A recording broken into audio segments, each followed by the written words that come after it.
السلام عليكم ورحمة الله وبركاته.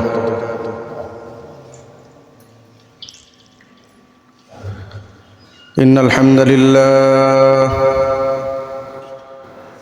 لله الأكرم الذي خلق الإنسان وكرم وعلمه من البيان ما لم يعلم،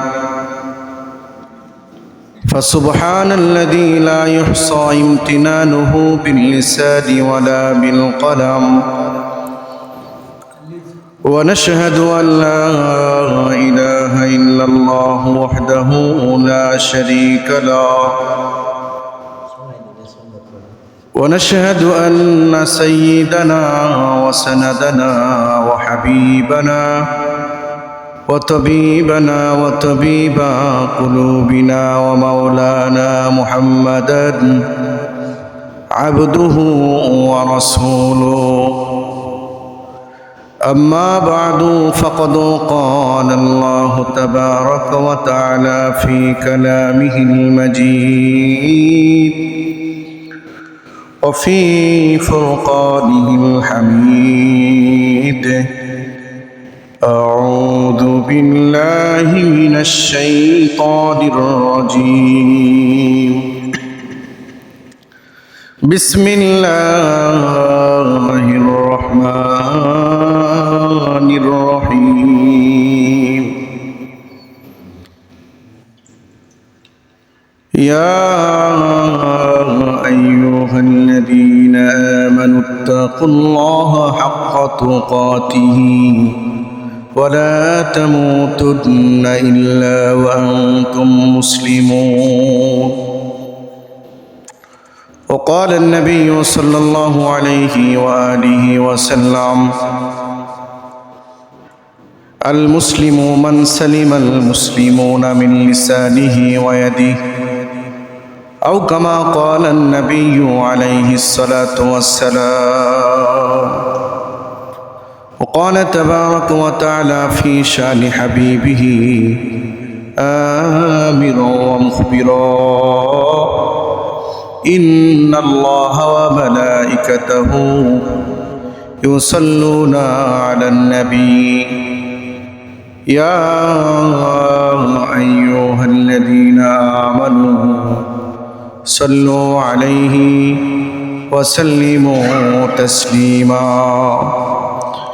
اللهم صل على محمد وعلى آل محمد كما صليت على إبراهيم وعلى آل إبراهيم إنك حميد مجيد. اللهم بارك على محمد وعلى آل محمد كما باركت على إبراهيم وعلى آل إبراهيم إنك حميد مجيد. गुलिस्तां में जाकर हर एक फूल को देखा, तेरे ही रंगो तेरे ही बो है। बलगल उला भी कमालिही कशफ الدجى بجماله حسنت جميع خصاله صلوا عليه وآله. صدق الله مولانا العظيم وصدق رسوله النبي الكريم ونحن على ذلك لمن الشاهدين والشاكرين والحمد لله رب العالمين. আলহামদুলিল্লাহ। মুআজ্জাজ হাজিরিন, আল্লাহ তাবারক ওয়া তাআলার শান দরবারে আমরা কালিমাতুশ শুকর পেশ করছি যে আল্লাহ সুবহানাহু ওয়া তাআলা আজকে আমাদেরকে এই পবিত্র শাবান মাসের তৃতীয় জুমা, আজকে আল্লাহ সুবহানাহু ওয়া তাআলা আমাদেরকে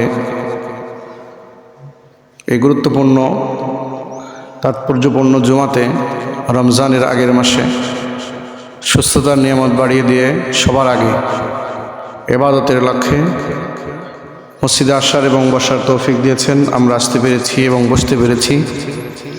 এই জন্য অন্তরস্থল থেকে সেই মহান মালিকের দরবারে কালিমাতুশ শুকর সবাই জোরে সোরে বলছি আলহামদুলিল্লাহ।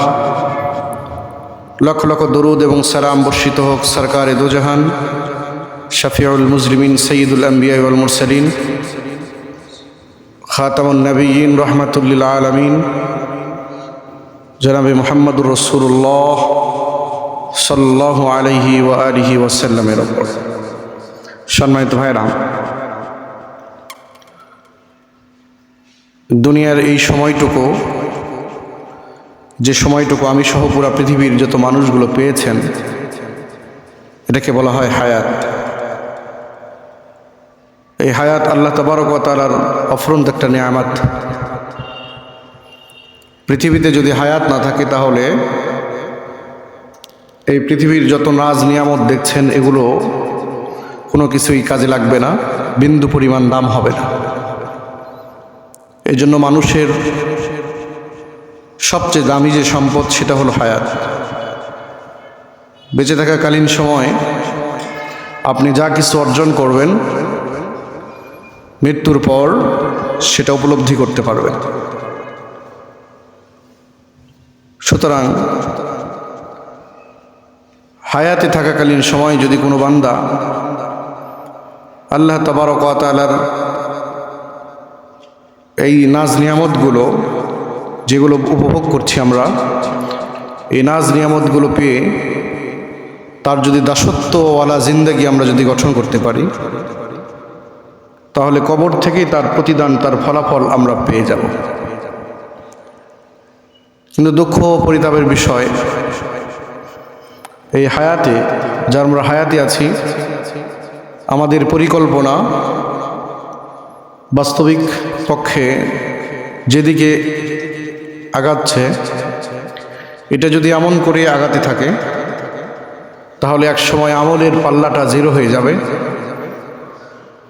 আর হায়াতে শূন্য অবস্থায় সেই অনন্তকালের জিন্দেগি কবর পাড়ি দিতে হবে। অতএব এই রমজানুল মুবারকের মাসের আগের যে মাস শাবান মাস, এই মাসে আমরা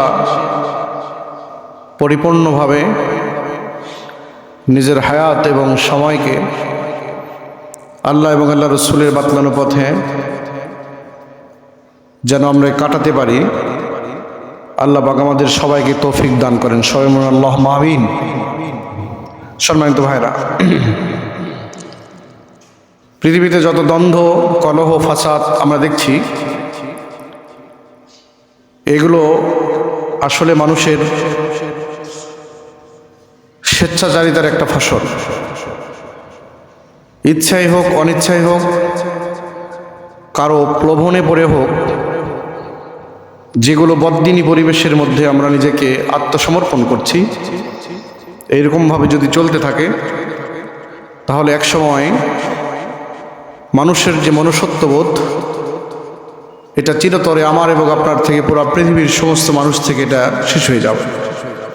অথচ মনুষ্যত্ববোধ হলো এমন একটা বিষয়, মানুষ, মুসলমান যারা, তাদের যেমন মনুষ্যত্ববোধ, আল্লাহ পাকের হাবিব মুহাম্মদুর রাসূলুল্লাহ সাল্লাল্লাহু আলাইহি ওয়াসাল্লাম বলেছেন যে প্রকৃত মুসলমানকে, আল্লাহ পাকের হাবিব বলেন, আল মুসলিমু মান সালিমাল মুসলিমুনা মিন লিসানিহি ওয়া ইয়াদিহি। প্রকৃত মুসলমান হলো ওই ব্যক্তি যার জবান এবং হাত থেকে অপর মুসলমান নিরাপদ থাকে। জোরে বলেন সুবহানাল্লাহ। জবান এবং হাত থেকে অপর মুসলমান ব্যক্তি নিরাপদ থাকে, সে হলো প্রকৃত মুসলমান। এখন চিন্তা এবং গবেষণার বিষয় হলো যে আমাদের জবান এবং হাত থেকে কয়জন ব্যক্তি নিরাপদে আছে।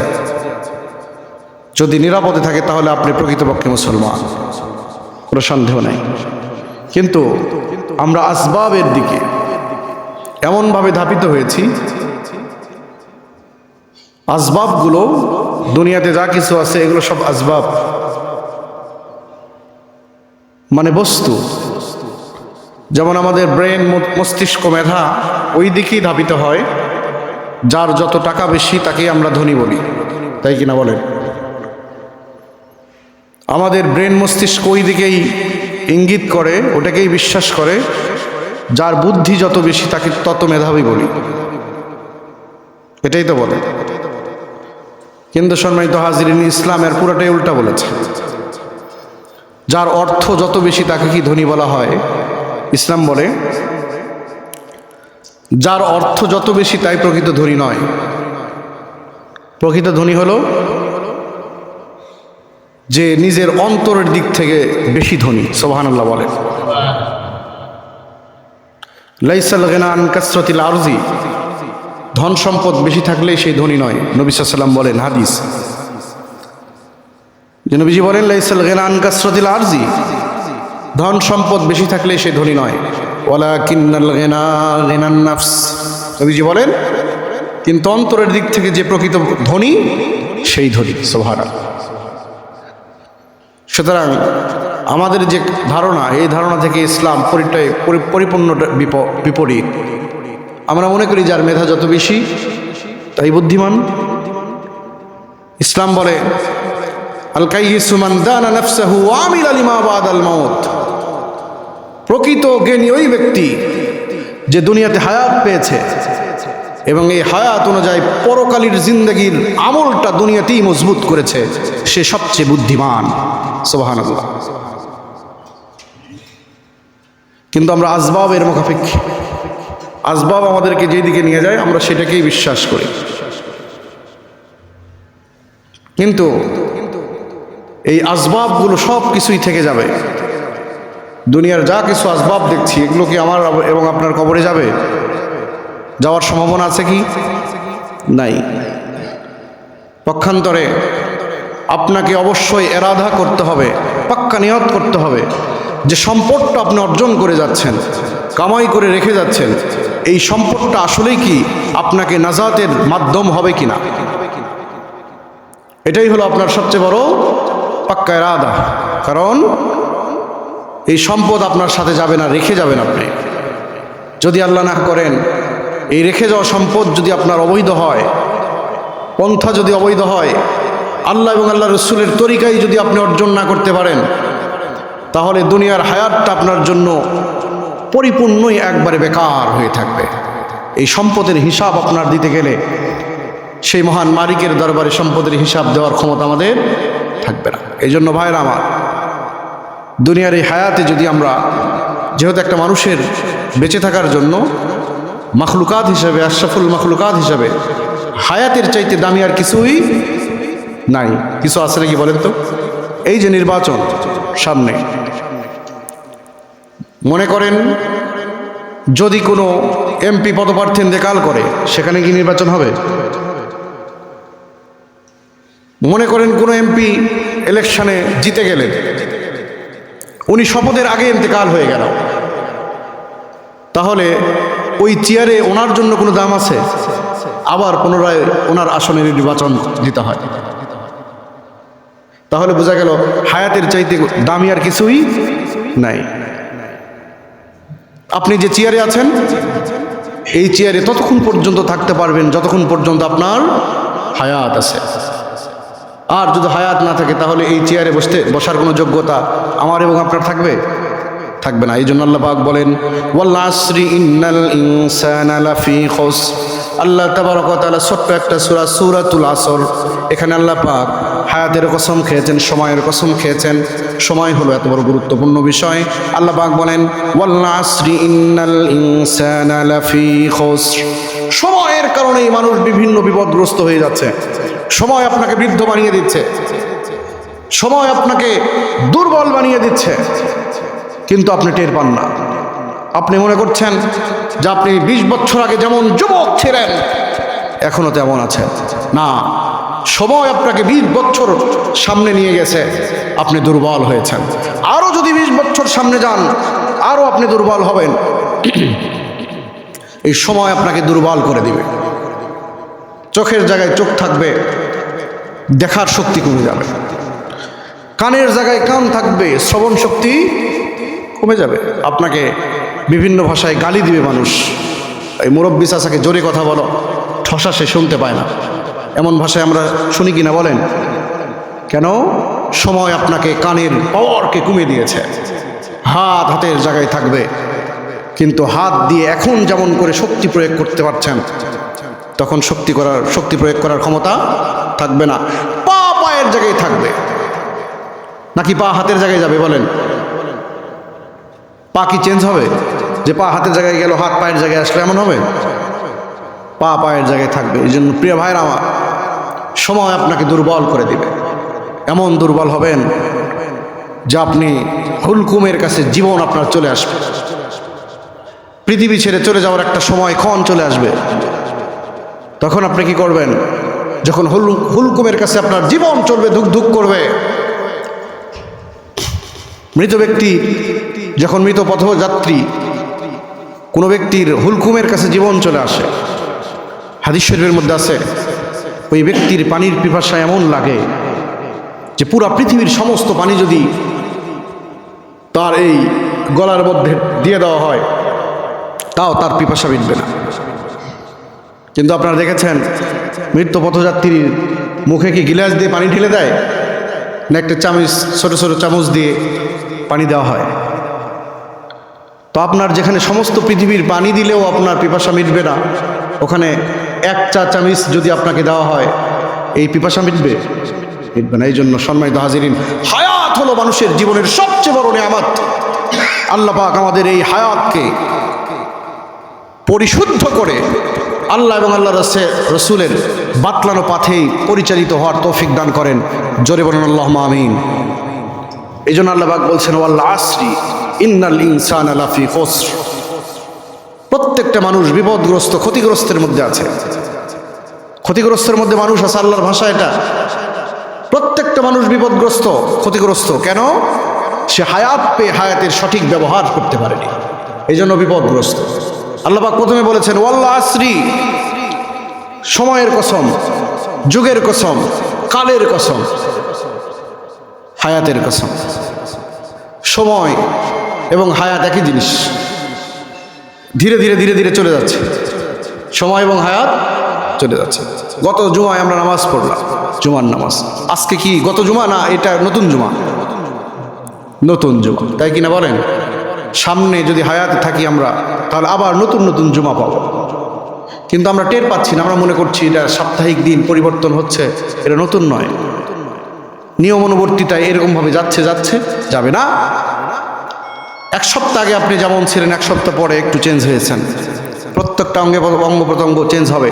দেখবেন আপনি একটা মাটিতে একটা বীজ বপন করবেন, কোনো গাছের বীজ বপন করবেন, করার পর 2 থেকে 3 দিন, 1 সপ্তাহ পর্যন্ত তার উপর একটু সামান্য মেহনত করবেন।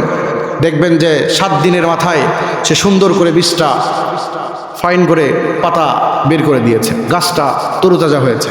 মানে সময় তার উপর মেহনত করেছেন, সময় ক্ষেপণ হয়েছে, ধীরে ধীরে এই গাছটা তার জীবন ফিরে পেয়েছে। সেখান থেকে বড় হয়েছে, ধীরে ধীরে ফল দেওয়া হয়েছে, এক সময় তাকে উঠে দেওয়া হয়।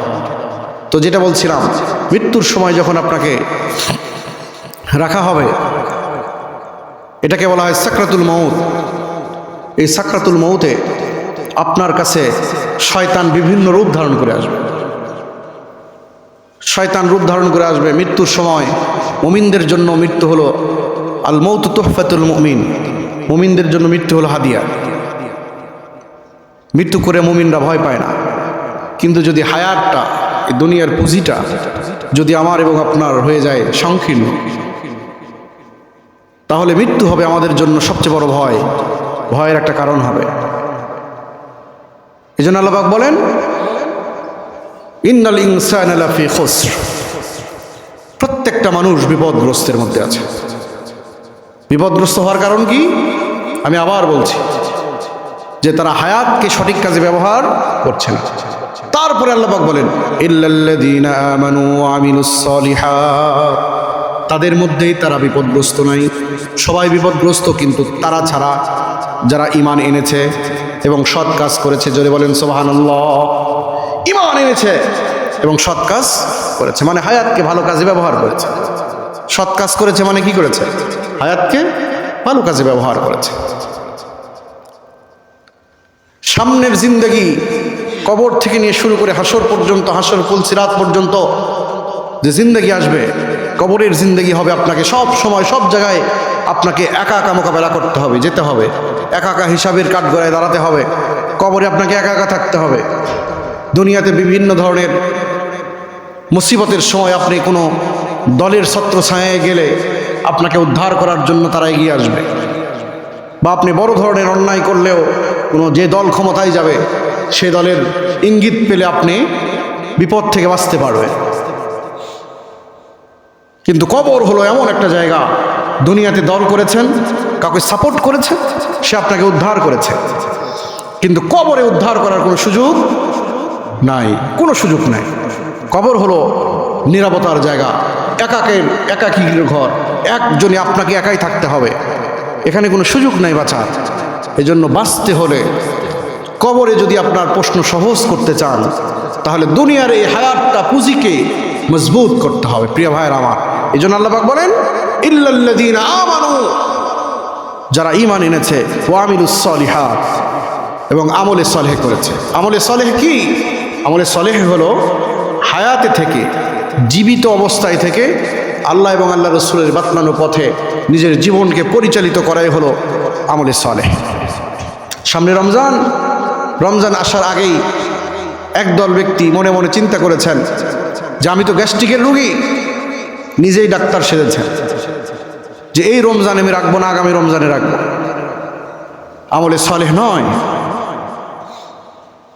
সামনে রমজান, এই রমজানের পূর্ণ প্রস্তুতি নেওয়ার জন্য আপনাকে মাহে শাবান আল্লাহ পাক দিয়েছেন। এই জন্য হায়াতের যে পুঁজিটা, এই পুঁজিকে যদি আমরা পাথেয় করি, এখানে যদি আমল করা হয়, তাহলে কবরের এই জিন্দগি আমার এবং আপনার জন্য সহজ হবে, নচেত বিপদগ্রস্ত সবাই। এই বিপদ দুনিয়ার কোনো সাধারণ বিপদ নয়। দুনিয়াতে আপনি যতই বড় মুসিবতের মধ্যে পড়েন, কেউ না কেউ আপনার পাশে দাঁড়াবে, কারো কাছে গিয়ে সাহায্য প্রার্থনা করলে আপনাকে উদ্ধার করার সুযোগ হবে।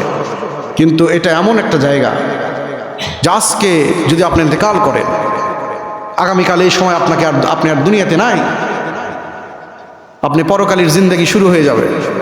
নবী সাল্লাল্লাহু আলাইহি ওয়াসাল্লাম বলেন ইযা মাতাল ইনসানু ইনকাতা আনহু আমালুহু, মানুষ যখন ইন্তেকাল করে তার সব আমল বন্ধ হয়ে যায়, ইল্লা মিন সালাস, তিনটা আমল ব্যতীত। জোরে বলেন কয়টা? তিনটা আমল ব্যতীত, মাথায় রাখবেন। আপনি ইন্তেকাল করলেন, সব আমল আপনার জন্য বন্ধ, একটা আমল আপনার জন্য খোলা নয়। কিন্তু আপনার হায়াতে থাকাকালীন সময় যে কাজ করেছেন, বেঁচে থাকাকালীন সময় যে তিনটা কাজ করেছিলেন, এই তিনটার ফলাফল, তিনটার নেকি কিয়ামত অবধি আপনার কবরে যেতেই থাকবে। সুবহানাল্লাহ। এই জন্য নবীজি বলেন ইযা মাতাল ইনসানু ইনকাতা আনহু আমালুহু, মানুষ যখন মরে যায় তার সব আমল বন্ধ হয়ে যায়, ইল্লা মিন সালাস, তিনটা আমল ব্যতীত। এক নাম্বার সাদকাতুন জারিয়া, সাদকায়ে জারিয়া। সাদকায়ে জারিয়া কি মরার পরে দেয় মানুষ, না বেঁচে থাকাকালীন সময় দেয়?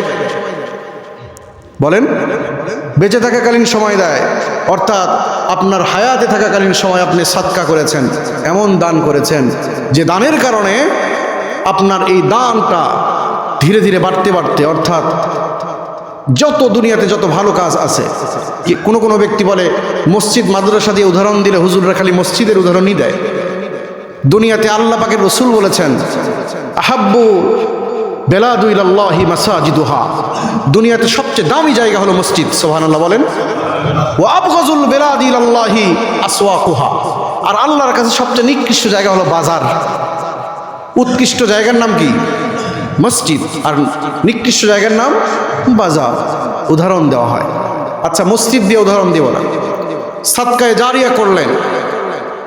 মনে করেন সিটি হাটের মোড়ে আপনি এমন একটা সাধারণ লোক, জনগণের জন্য, পাবলিকের জন্য এমন কোনো কাজ করলেন যে কাজ দিয়ে একটা টিউবওয়েল হতে পারে, একটা রেস্টের জায়গা হতে পারে, আরামের জায়গা হতে পারে।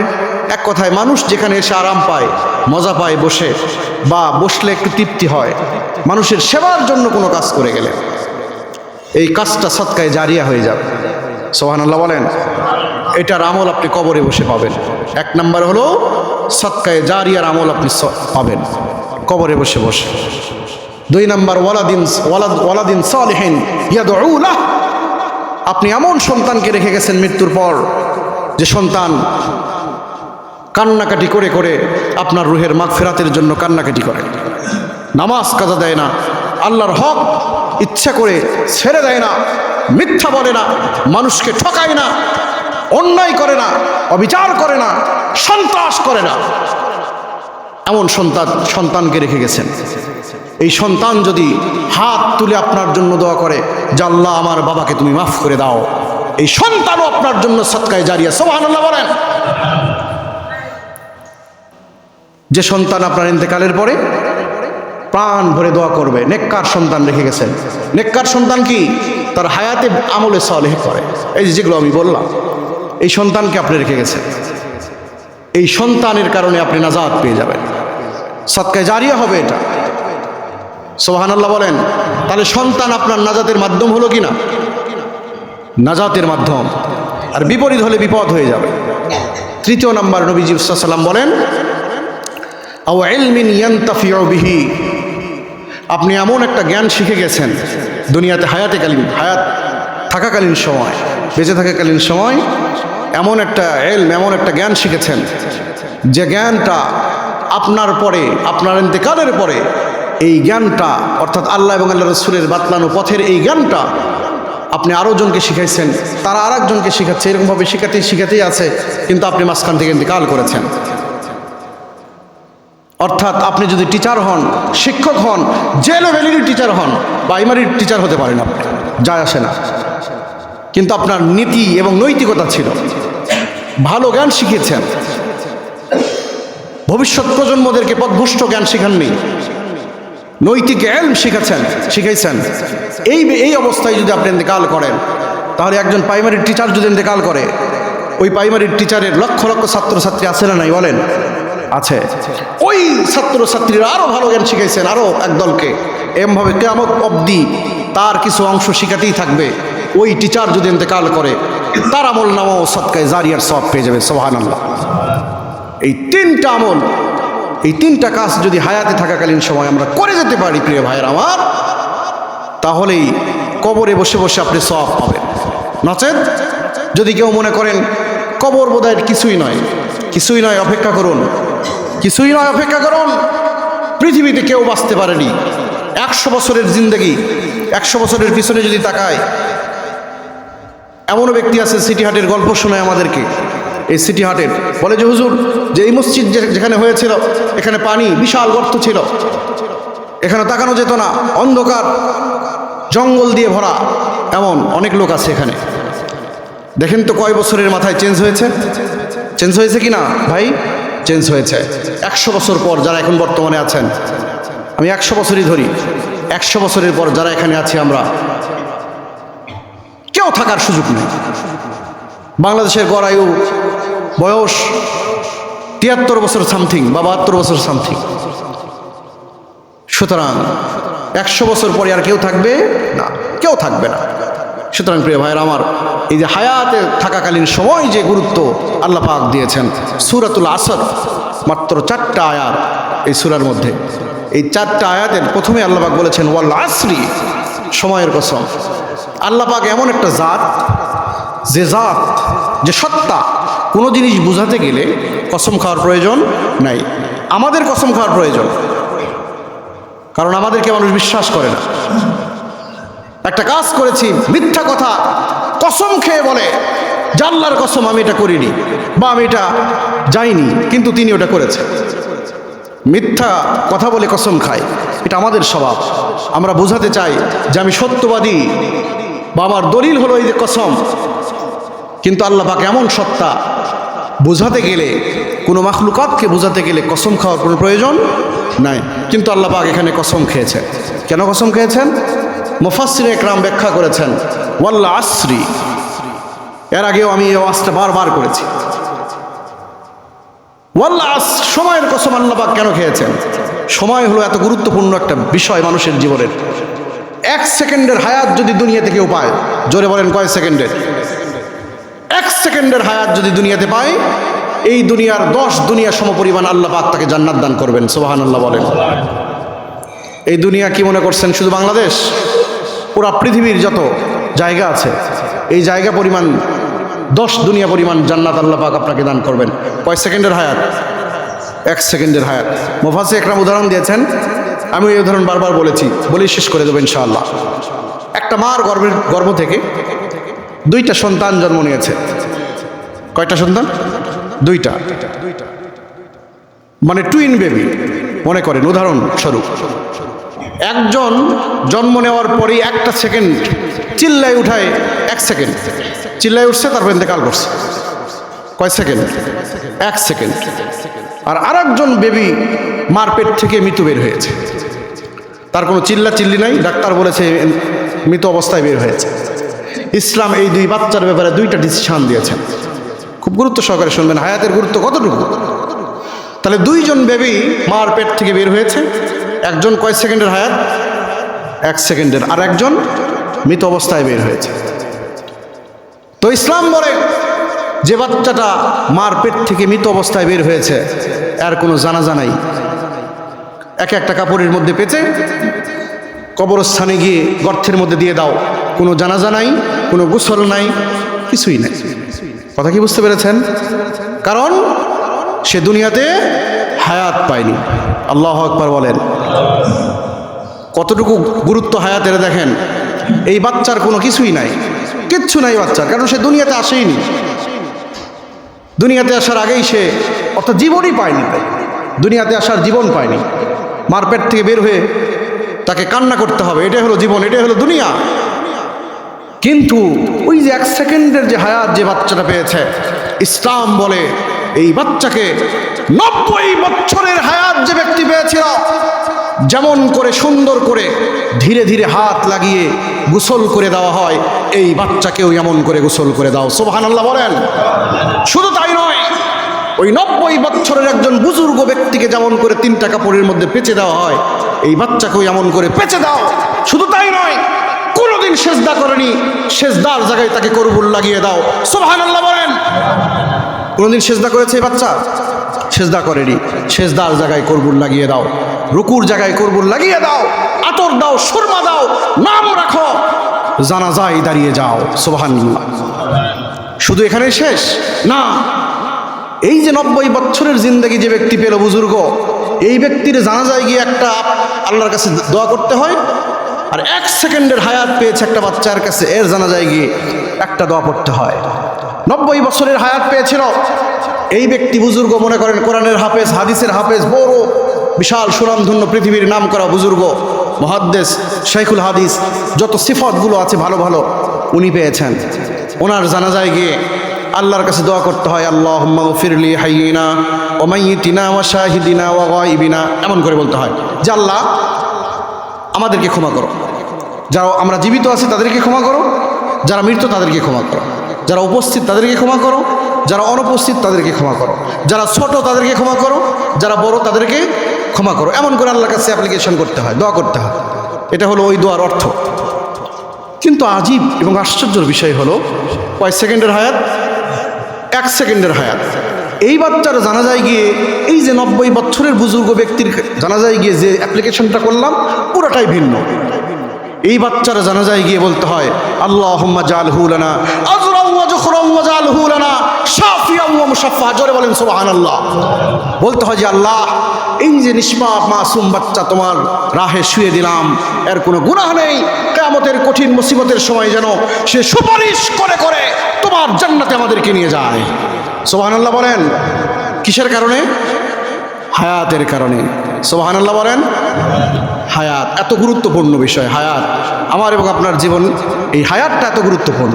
1 সেকেন্ডের হায়াত পেয়েছে। আমরা যা দোয়া করছি কি, যে এই ব্যক্তি, এই বাচ্চা যেন সুপারিশ করে করে তোমার জান্নাতে আমাদেরকে নিয়ে যায়। আবার কি তাই শেষ? কিয়ামতের কঠিন মুসিবতের সময় নবী সাল্লাল্লাহু আলাইহি ওয়াসাল্লাম বলেন, এই যে 1 সেকেন্ডের হায়াত পাওয়ার বাচ্চা কিয়ামতের দিন আল্লাহর কাছে অ্যাপ্লিকেশন করবে, আবেদন করবে যে আল্লাহ, মাত্র দুনিয়াতে 1 সেকেন্ডের হায়াত দিয়েছিলে, এই 1 সেকেন্ডের হায়াত পেয়ে আমি এত বড় জান্নাত পেয়েছি, যাদের কারণে পেয়েছি তারা কোথায়? সুবহানাল্লাহ বলেন। আল্লাহ পাকের কাছে আল্লাহ পাক তাকে বলবেন, ও আমার বান্দা শিশু, শোনো, তুমি তোমার বাবা নয়, শুধু বাবা মা নয়, তোমার পরিবার থেকে 10 জনকে সুপারিশ করে করে আল্লাহর জান্নাতে নিয়ে যাও। সুবহানাল্লাহ। কিসের কারণে ভাই? জোরে বলেন। হায়াতের কারণে। কিসের কারণে? হায়াত। তাহলে আপনার এবং আমার হায়াত গুরুত্বপূর্ণ কিনা? মহামূল্যবান, মহামূল্যবান। এই জন্য বলা হয় সময়ের চেয়ে জীবনের মূল্য বেশি। যে কোনো কাজ করবেন ধীরস্থিরের সাথে। আল্লাহ পাক আমাদের সবাইকে করার তৌফিক দান করুক, আল্লাহুম্মা আমিন। সুতরাং প্রিয় ভাইয়ের আমার, আমরা হায়াতকে অবশ্যই মূল্যবান মনে করে বাকি জিন্দগি অতিবাহিত করার আল্লাহ পাক যেন আমাদেরকে তৌফিক দান করেন। অবশ্যই এই হায়াতের বাকি অংশটুকু যেন আমরা মূল্যবান এবং ভালো কাজে অতিবাহিত করতে পারি।